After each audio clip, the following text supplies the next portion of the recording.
Calm Down TV.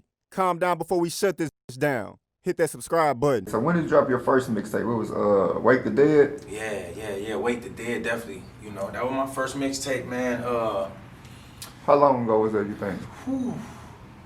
I want to say that was about 2000, between 2010 and 2011, if I'm correct. Yeah. You know, I did that because when I first came to Tennessee, I had parole, fresh out of prison. You know what I mean? It's like before I got locked up, we was doing so much, and it was like I never got a chance to really just drop a solo mixtape because I was always in a group with my guys. So I felt like it was the perfect time because at the time I was down here by myself. Right. And I'm like, okay, well, I gotta drop Wake the Dead, and that basically means like anybody sleeping on you. You know, to me, they dead, you know what I mean? So I'm finna wake them, you know what I mean? So that's how Wake the Dead came along. Okay. Now, you talking about prison. Yeah.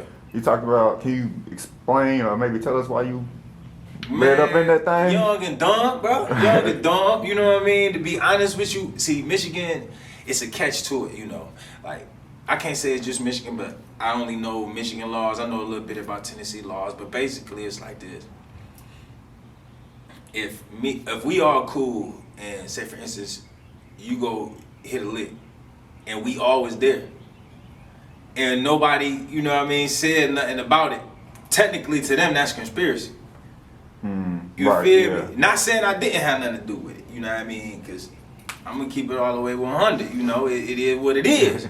But that's pretty much how they hand me up, you know, because it was on some robbery shit for sure, because we was young and dumb, man, just young and acting a fool. We didn't really know what the hell we was getting into, you know what I mean? So, yeah, we was just out there trying to make a name for ourselves. So how long they ended up locking you down for? Man, they gave me 3 to 15, but I ended up doing 4. Yeah, so I definitely went up in there young and man, and a bunch of dudes doing life in there, and they don't want to hear that shit. You did a 4-piece? Yeah. That's long. I mean, it's long. People, a lot of people say, you know, that shit long. Man, if you in there, imagine counting on the calendar 4 years. You know what I mean? That was around the time I had my first baby. You feel me? My daughter Janaea. So it's like when you in there, bro, you gotta adapt. If not, that's finna be the longest stretch you ever did in your life.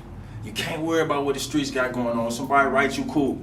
You feel me? 9 times out of 10, you're gonna keep up with your mom or your dad, your girl, and close friends and family. But other than that, bro, you got the jail. So honestly, it went by fast after I thought about it.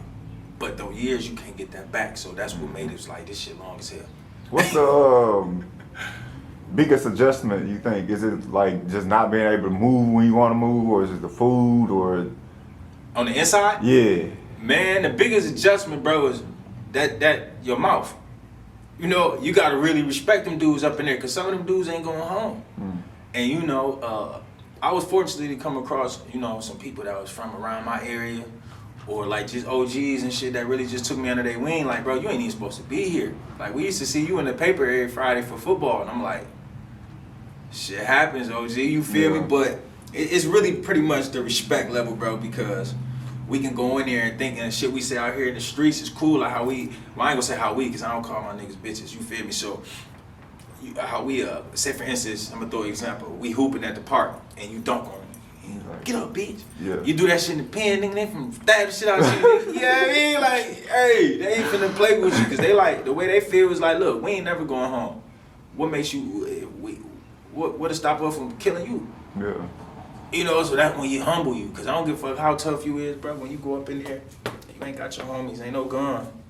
And these dudes been lifting weights for years. You know what I mean? You gotta get busy, you know what I mean? So your best bet is to get your little food, sit on back, order you a TV, hit the weight pit, you know, just do stuff to stay out the way, man, because it's a real savage game up in there.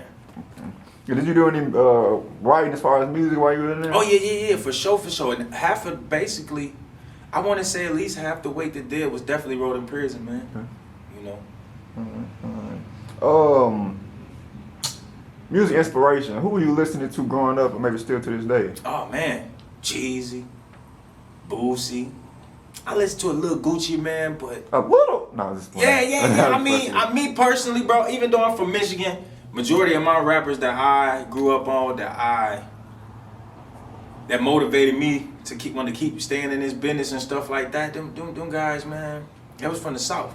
So, like,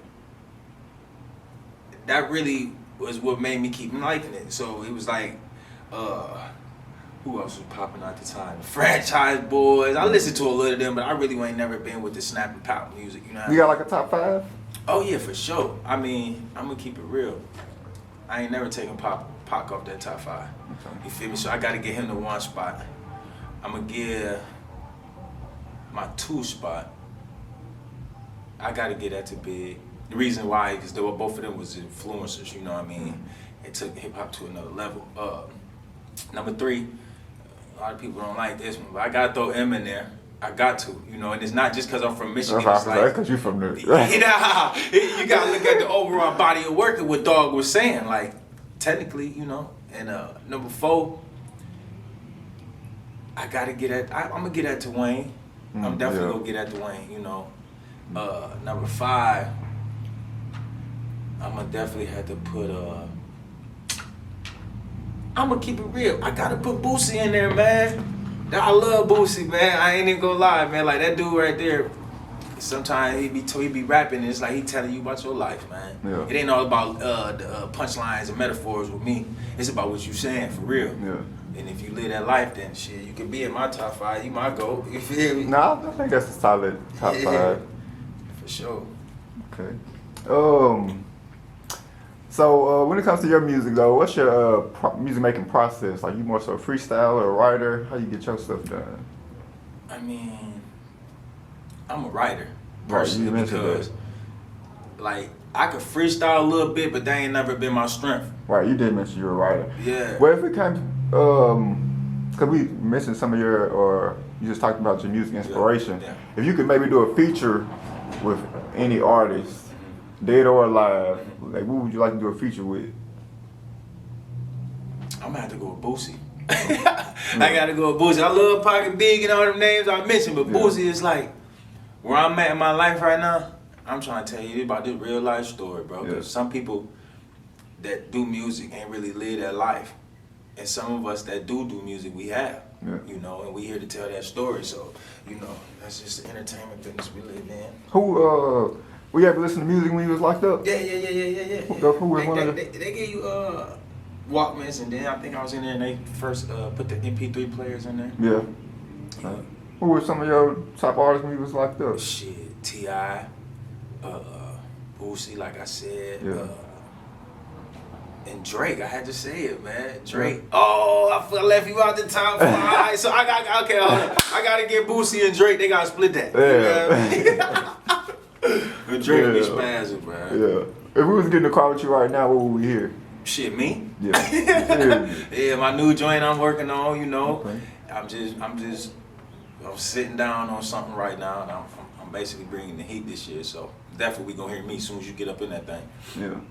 You just recently dropped the Digits video, right? Yeah. Tell me about that. You got that RAXX on there, correct? Yeah, RAXX, man, my boy RAXX, man. We go way back. RAXX was one of the first people I met when I first got into Tennessee. Yeah. Yeah. Okay. I was definitely introduced to him by my cousin Cheese. Yeah. You know what I mean? Cheese Chaser, whole Cheese, man. Shout out to you, bro. But you know, yeah, man, and we developed that friendship and that chemistry, bro. And he always been real and solid to me and with me. So, you know, anytime somebody is like that with me, bro, you got a brother for life, you got a homie for life, all that, bro. You can call me for anything. So when I put the song together, cause we got another song called You Know It. Mm-hmm.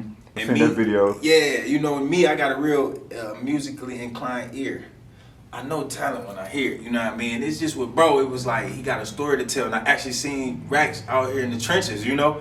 And we did a song back in the day, I like how it turned out, so now when I write the beats, I think of artists, how they came across, you know, because I don't really burn my bridges like that, so I know I could pick up that phone and be like, bro, I need a verse. He's like, huh?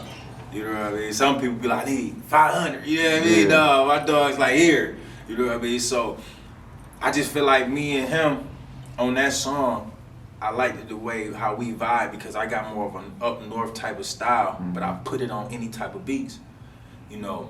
and he got that southern slang a little bit, you know what I mean? I love that when you mix a Midwest rapper with yeah, for sure. a southern rapper and you can make it work. So that's why I was like, bro, shit. So I tapped in with bro and we figured it out, and he was like, hey, okay, we gonna get it in like this. And where y'all shoot that video at? Man, Digits was shot actually in Germantown, bro. Oh, okay. Yeah, I rented out a little studio space, you know what I mean? And we shot a couple of scenes there, and then after that, BJ, that rest was BJ, you know, he know the little spots. He the cameraman, you feel me? So he know 1,000 spots. So he like, bro, we gotta do something else. So we end up somewhere down there in Germantown, you know what I mean? All right.